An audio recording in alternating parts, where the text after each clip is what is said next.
What is up, guys? We are back over at the new shop, as you can tell, and I got a roofer's harness on. What's going on here? I don't go on roofs. No, I got an even safer brainstorm to share with everybody. Check this out. Okay, so this is a hobby that I've gotten into the last couple months, and something I've always wanted to do, and finally kind of started getting into it, the beginning steps. All right, I'm not gonna pull this out in the car because it's huge. So this is a giant kite, basically. So for the last few years, I've been wanting to get into paramotoring. I flew in one when I was younger, probably around 10 or 12 years old, something like that. Years ago, I went up a couple times, and it was a lot of fun. And ever since then, I've been really interested. Like, that sounds really cool to get into and stuff like that. So basically what I did is, well, I'll tell you how it started.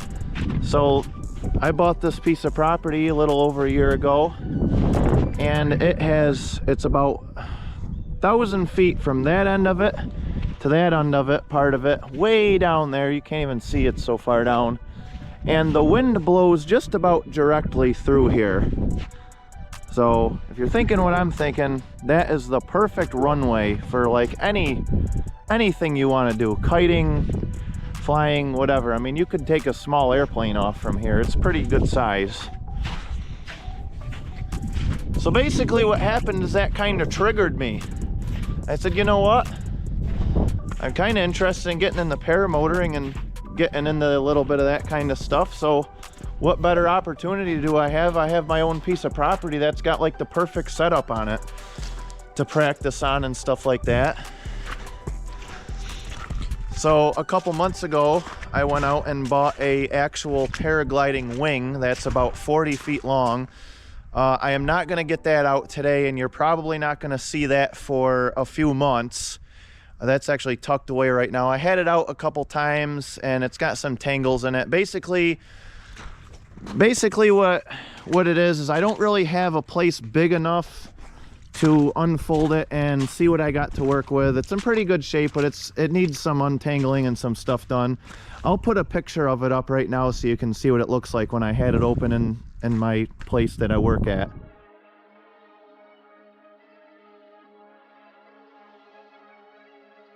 So yeah, I mean, with the stone floor and everything and all that, I really don't want to unfold it in there. And as you can see, this is like totally wet, and I don't want it to get all wet and then have to, you know, I don't really have a place to put it to dry off and all that. So we're gonna wait on that for now. So what I did is I got a kite that it's 12 feet long, and it's basically set up like a miniature paramotor wing or paragliding wing. And that I've been kind of taking it out and hand kiting it and stuff like that. And you know, I got this harness here that I rigged up so I can you know, try to get used to it a little bit. And then when I get the bigger wing out this spring, or whenever the ground dries up, I can get that out and practice with it. I do recommend, and I'm actually going to go to training at some point when I get about $5,000 million saved up. So, but this is like a 3-year, you know, 3 or 4 year thing that I want to start getting into. So basically what it is I can start playing with the kites and playing with the wings and seeing how they handle. And then by the time I go get training and stuff like that, I'll kind of already have an idea on how it works, and I won't be completely lost. And not to mention, it's a lot of fun, even if you're not flying. I mean, kites, you know, I've actually kind of taken a liking into doing this kind of stuff. So just getting the kite out and the wing and stuff and just handling it in the air is actually a lot of fun. So that's basically what I'm going to do today. So yeah, I've pretty much watched every paragliding and paramotoring video there is on YouTube and learned quite a bit just from watching. And then I've gone out a few times when it's been windy. It sucks because it's winter, it's cold, my fingers freeze, so I don't really spend that much time doing things. But basically what I've kind of discovered, what I've done is this little thing here, this wing or kite, whatever you want to call it, I guess it's a kite but I'm using it for a wing, was like a couple $100. And basically it's kind of something that you can have fun with and I think I can kind of learn with. And then, you know, by the time I get my bigger wing out, I'll kind of have an idea on what to do with the bigger one. And I'm sure the bigger one will probably be alike and different in many ways of the smaller one. So I'll kind of show everyone what I did to kind of rig this up, kind of to almost mimic an actual paragliding wing. I kind of put my own thoughts into it a little bit here.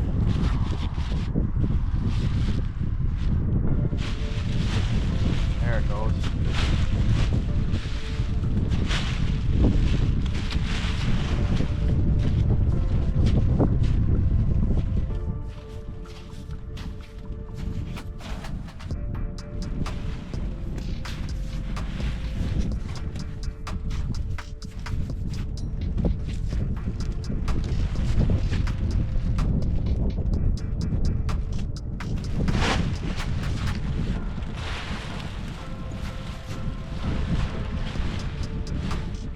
Alright, so I doubt that many of the people that watch my channel know much about paragliding or anything like that.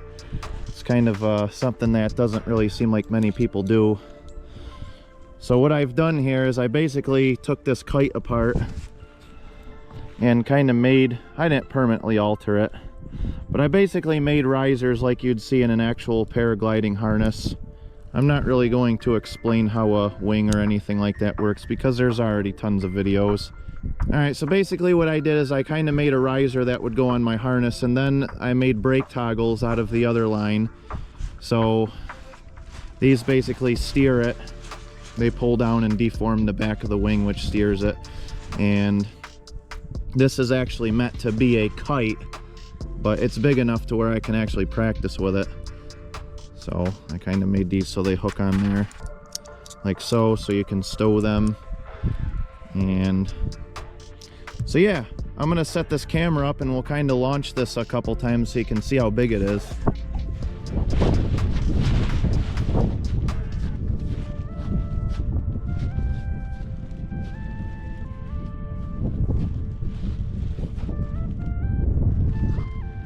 And of course, it's like a lot of things. Every time you want to do stuff like this, the wind dies down. So it definitely requires a lot of patience to get into this kind of thing.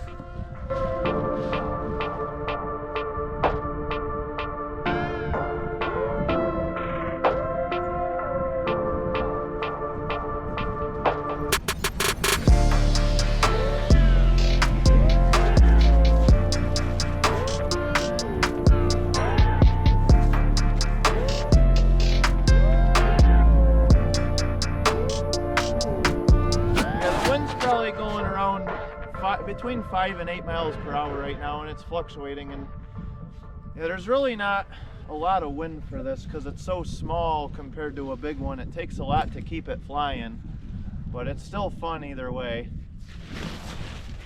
See, it doesn't take hardly anything to get it in the air, just a little pull.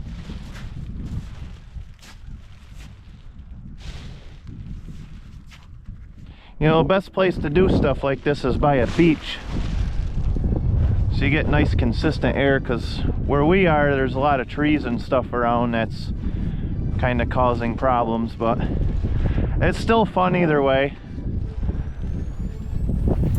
So you see, like the back lines I got here that my finger's on, they just go to the back of the wing, which basically when it's on your harness you can pull it, and that's basically how you can steer.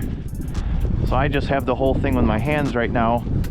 I wouldn't want to do this with an actual full-size one, especially not really being experienced, because if you do the wrong thing it can rip it right out of your hand and then fly away, and that'll pretty much be the end of it probably. You get it stuck in a tree. Eventually, yeah, I'm gonna put longer lines on this and actually make it so I can use it for a kite, but I'm kind of mostly using it for practice and fun right now for this kind of thing.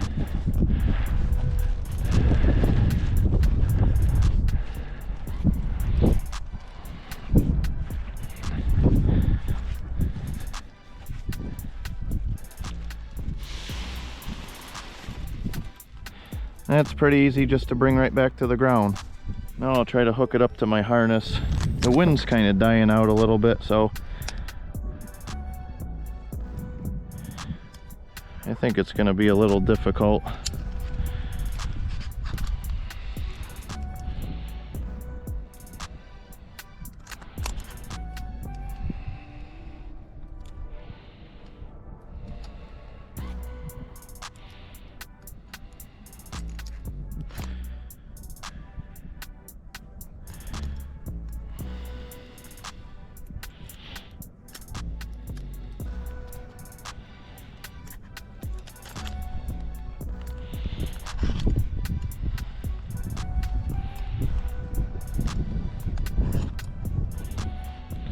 We got a pretty good wind now, so we'll try it. Oh yeah. It's totally different when it's hooked to your body. I mean, this thing's only 12 feet and it's pulling me quite a bit. Try to run faster.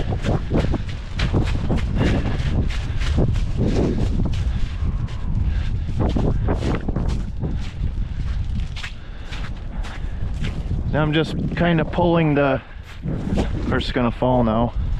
I'm just kind of pulling the brakes I made for it to steer it in the direction I want it to go. I'm gonna land it here because we're kind of out of runway.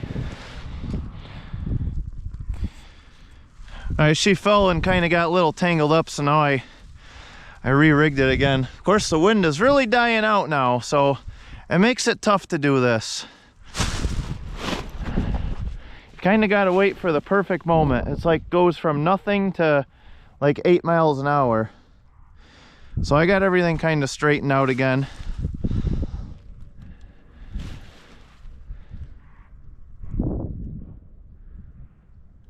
There's one thing I learned. All these lines look really intimidating, but just pay attention to where your two ends are, your risers, whatever you want to call them, whether it's a kite or paragliding wing or anything like this, and make sure nothing passes through anything. You might think you have a tangle sometimes, but all you got to do is that, and they'll usually work themselves right out. Yeah, we're definitely running out of wind here quite a bit. I'm running out of wind too. And then, like, to carry it, all I do is just choke up on it. Obviously with an actual paragliding wing it's different because it's much bigger than this. And then I just keep these in my two hands and keep everything separated and just walk it to wherever I want to launch it again. Put it down and then you're ready to go. So one thing I can tell you right now, that I am by no means a paragliding or paramotor expert whatsoever, but what I can tell you is I've learned a lot just from getting a cheap, I paid $300 for a used wing, a 40-foot wing. It's like a 22 meter, and then this thing here was a couple $100, and you can learn quite a bit by just getting a couple cheap things and then just a simple harness like I got here and just going out and practicing. But what you have to keep in mind is, see, this is where it gets kind of difficult, because you don't want to learn the wrong way. I'm pretty open-minded when it comes to this kind of stuff. I have a really good sense of knowing how things work. So you know, here it's easy to say, but I'm pretty confident that whatever I do here, you know, I try to learn from, you know, pretty reputable people on YouTube that have videos that show what to do. So I kind of try to do what they do, but this is kind of a poor example of anything that has to do with paragliding, because your risers and controls are quite a bit different. They're similar to this, to what I've rigged up, but they're quite a bit different. And you know, this is one of those sports here, you know, you could die if you don't do something right. So by all means, you know, don't take anything that I'm telling you, other than, you know, get the proper training for this kind of stuff. But to each their own. But it's, you can learn a lot just by doing what I'm doing here. and it's a ton of fun. I'll tell you a little story. I used to complain about the wind a lot. I used to hate the wind, and the wind still isn't my favorite thing in the world, but I used to complain about the wind. And I tell you what, ever since I got a kite, I actually got a smaller one of these too. Ever since I got a kite, I actually kind of look forward to the wind at this point, because this is a lot of fun. And I'll tell you another little secret. Those of you who watch my videos know that I've dislocated my left shoulder, I think around like June or July this past year. And that was quite the recovery process to get in that arm working again. And actually I took all the physical therapy sessions I could until I couldn't afford them anymore. And my arm still wasn't right. That's my left arm right here. And ever since I've gotten into this kiting thing, this is kind of like therapy right here, because it's kind of taking the weight off my arms right now. I'm moving my arms in different ways, and I'm just doing different things. So as far as physical therapy goes, you know, if you have problems with your arms, I mean, obviously you don't want to get a huge kite because you'll get your arm yanked out of your socket. But, you know, if something you want to kind of work your arms out, I would highly suggest getting a kite similar to this, and, you know, start ground handling it like this. And then eventually, I got 100-foot lines I'm going to put on this eventually. It's going to be down the road a little bit yet once I get more used to it. You know, and then I think kiting is a very therapeutic exercise, very cool sport. And hopefully someday, by getting good at ground handling these in the near future, I'll be able to put all that knowledge to use, and I'll be a step ahead for paramotor training. And I don't know how I'm going to get a paramotor. I'm probably going to have to sell the old Peterbilt or something. I don't know, they're pretty expensive. But I'm hoping business will take off in the next couple years, and, you know, the training costs almost as much as a used paramotor, so it's definitely quite the expensive hobby to get into. And you want to make sure you get good equipment, because you're flying, and if you get junk equipment, everything I got is junk. And I think I'm going to make an exception when I get a paramotor someday. I think I'm going to get a good one. I don't want to be flying like 2,000 feet in the air with a piece of junk. So I'm just slowly walking backwards and just pulling on one side, pulling on the other side. I don't really have enough wind now to hook this back into my harness, because every time I do, it just kind of falls down and it twists. I'm hoping tomorrow I'll have more of a steady breeze. But this is, you know, that's why I wanted to share this with everybody, because this is just such a therapeutic exercise for your body and mental, physical and mental. You know, you just come out here and, you know, it kind of takes your mind off of stuff, because you're paying attention to what the kite is doing, you're paying attention to what you're doing, you're paying attention to the weather and what way the wind is going. And it just takes your mind off of, you know, work and bills and, you know, all that other garbage that we all worry about.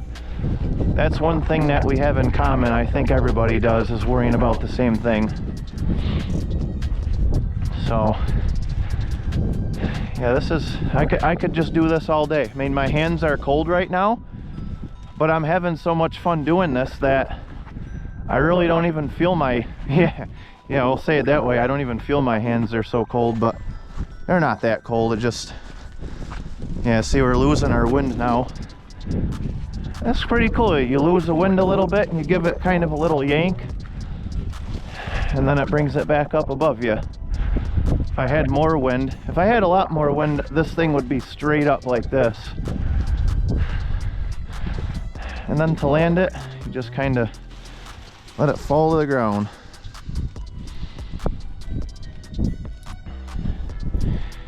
And then all I do is just choke up on everything, keep everything separated nice, and then walk it back to the start position again, and then do it all over again. I tell you what, guys, another thing, you know, kind of goes along with what I just said. You know, I have asthma a little bit, and I am definitely 100% out of shape. And one of the things that I can't stand doing is going to, like, say, a gym and doing something and just staying in one place the whole time. If I'm gonna work out or do something or exercise, I have to be moving. Like, I just can't do it in one place. I have to just, you know, like, say riding a stationary bike, for example. I can't do that. It's just so boring to sit there. If I'm gonna ride a bike, I'm gonna ride a bike and actually go somewheres. And the same thing kind of goes with this. If you're out of shape and you want to exercise and you want to have some fun, I can't stress enough, you don't have to get a kite like this. My first kite I got was 35 bucks on Amazon. It kind of looks like this, but it's like 8 feet long instead of 12. So it's, you know, it's just about half the size by the time you get the area of it, you know, the width and the length. It's actually just about exactly half the size. And you know, even that is a ton of fun. Then you upgrade to something like this and it's like, you know, it's a whole different animal. Like, this is way more fun than that, just because it's just made better and it's bigger, so you get more resistance on the lines and it feels like you're actually doing something. You know, I mean, I'm sure you could do all kinds of exercises with this thing, you know, just kind of keeping it, you know, because you actually have to work to keep it in the air most of the time. You know, you have to pull one way and pull another way, and you have to walk kind of the direction the wind wants to go, you know, the opposite direction, I guess, the wind wants to go, you know, and it's just a big physical workout. And I'm getting out of breath, but since I've been doing this, every time I come out, I feel so good after. My arms feel nice and, you know, worked out. My mental stage is better. And just everything, you know, my breathing seems to be better. It seems to get easier every time I do this. So I'm gonna keep at it. And hey, if I don't get into paramotoring right away, like my goal is, then so be it. I'm still gonna have fun kiting, you know, this wing. Kite, whatever you want to call it. This is technically a kite, like I keep saying. The other thing's a wing because it's actually made to fly on, but I can still ground handle it just like this once I get good at it. This ground is just so wet right now. I want to wait, and I want to kind of mow the grass before I get that out, because it's actually in really nice shape looking at it up close. And this was a cow field for many years, and there is stuff on this ground that would rip that and just take it right out of the game. So I kind of want to set myself up for success, not failure. This is small enough to where if I crash it, I can easily just kind of pick it up and walk it, you know. And I'm talking through somebody that's not experienced. If there's any experienced paramotor or paragliding people watching this, feel free to, you know, comment on what you think. You know, I don't see anybody that used a kite to practice handling a wing. I do know that there's a couple companies like Ozone and I don't know, another one that sells like a wing, a practice wing they call it. It's basically just a giant kite like this is, and the risers and stuff are set up totally different. That is one of the major things. I mean, you know, you could sit here and pick over on the difference, and I agree there's a lot of differences, but you know, this is kind of a fun factor thing more than it is learning, but it's a little bit of both. So I just don't want to give anybody the impression that they're going to learn how to kite an actual kite and then they're going to go out and get a paragliding wing and they're going to be an expert on it, because that is definitely not what I'm trying to portray here. I am just a guy out having fun when there's nothing else to do, and it's cheap fun. For you know, a couple $100, you can have a lot of fun. But yeah, you can find these pretty much anywhere, you know, eBay, Amazon, you know, I'm sure there's other sites that sell them. And we're at the end of the line again. So yeah, just kind of show you so you can get kind of a good look. I mean, you can get the best look at it when it's up in the air. But this is a nice one. So this uses actual paracord versus like a cheap kite will use just like basically contractor string to do it. You know, this is basically almost short of a, you know, an actual wing. And people actually fly with these. You get this thing out by the ocean or something where you got a good breeze and you hang on, I mean, and you know what you're doing. You know, like I said, there's only like 8 miles an hour. I would not want to take this thing out in 20-mile-an-hour winds not knowing what I'm doing, because it'll definitely take you away. You could definitely get hurt with this, so I strongly advise to use caution.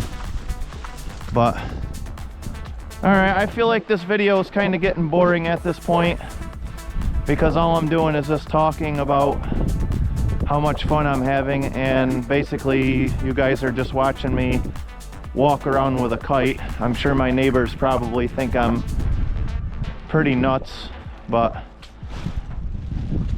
hey, that's all right. That's fun. It's all right to be crazy. Just got a big gust there. See, when you get a lot of wind, it comes right up over you. Yeah, you can see how wet it is over here. I mean, there's just, you know, there just isn't really anything to do this time of year, you know, for me, especially with the garage not finished. So, well, so what I'm gonna do with this at this point is, it's pretty wet. I've landed it in the water quite a few times. I got the little bag for it, but I'm gonna stuff it in the back of the car here. And yeah, it's definitely pretty wet. I'm gonna stuff it in the back of the car. Again, most important thing to do is keep the lines away from things. Actually, I'm gonna hook it right to that just so they don't pass through anything. And then what I'll do is I'll take this home and I'll open it up on the living room floor, let it dry out for a little while, and then I'll fold it all back up and put it away, and then I'll fly it again another day.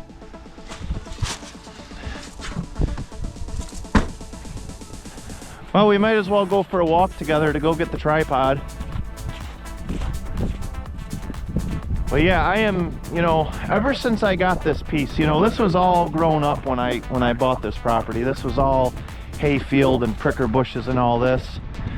But, you know, standing right this way, you know, the wind is coming right at me, and that's normally how it works around here. So, I mean, for an actual, you know, paraglider, well, this isn't really paragliding thing, but a paramotor, I mean, you could easily just take off right here, and then there you have it. So, you know, it works pretty good. And, you know, I got this whole field. Obviously, I wouldn't want to take off here until I get the proper training and know what I'm doing, because, you know, when you're flying and stuff, this big area will get small really quick. You know, one little mishap and you're going to go into the barn, you can go into that tree, you can get hung up in that fence. So I always learn how to do everything myself. Like I don't, you know, basically never get training for anything. But, you know, I think for this thing here, I will definitely pay the price when it's actually time to get my feet off the ground and go get the proper training and, you know, the certifications I need and stuff like that, and definitely learn how to do this the right way, you know, and not give it a bad name. You know, a lot of people start doing this kind of stuff and they do it themselves, and they think they're experts. You know, there's so many people these days that like watch one YouTube video and then they're experts on everything, like they know everything. Well, I'm here to tell you that no matter what it is, the only way to learn stuff is through experience. And the only way to learn stuff that like this that can get you killed is definitely go through a reputable training facility. You know, I'm pretty brave and I'll try anything, but I don't want to hurt myself or anybody else in this endeavor, because it's not fun being hurt. And I own my own business, so if I get hurt, you know, I could basically go bankrupt. So, you know, but it's like anything, it's as safe as you want to make it. You know, if you get good equipment, you know, and good stuff, it's like trucks. You know, you don't buy garbage tires to put on a truck that you're running down the thruway at, you know, 75 miles an hour and have a blowout and, you know, ruin yours or, more importantly, anybody else's life because of your stupid decisions. You know, and that goes with anything. So, you know, definitely gonna be a long process. So if you're watching this video and you're gonna think for the next 3 months you're gonna watch me completely get in the air, then that's not gonna happen, because it's probably not gonna happen for a few years. Because unfortunately, I have bigger things that trump paramotoring that have to get done. And this garage and getting electricity and everything to this is one of them. And my skid steer needs a little bit of work. And you know, someday I have to replace the bushings in this and all that. But you know, I have basically bigger fish to fry right now. So basically all that is having some fun, some good clean fun. All right, guys, you know, hopefully I can influence some people to, you know, try something new or whatever, step out of their comfort zone a little bit. And, you know, I enjoyed sharing this with everybody, kind of my new, you know, my new excursion or whatever you want to call it. And, you know, hopefully when the weather's a little bit better, these aren't really the best conditions to do this right now. You know, hopefully once the weather warms up and all that, you know, I can get a little bit better. So one thing that I want to do is put the GoPro, so I want to put you guys on one of these kites and let it go like 100 feet in the air, and I'm really curious to see what happens. So I need to figure out how I need to rig that up, so make sure you stay tuned, because eventually that's going to happen. And you know, hopefully in a few months here when the snow goes away, and oh, this mud is just terrible over here. I just didn't have enough time this year to get, you know, just to finish everything. It just, I ran out of time, ran out of money, and it's just the way it is. I mean, this is just a swamp over here. But, you know, it's kind of cool because now I see more of what I got to do. This driveway needs a ton of grading and stuff. So, you know, once the weather, you know, breaks and it gets better, I'll get the bigger one out and we'll have some fun with that. Hopefully not get hurt or break any bones. All right, so until next time, we will talk to you guys later. Take care. Thanks for watching.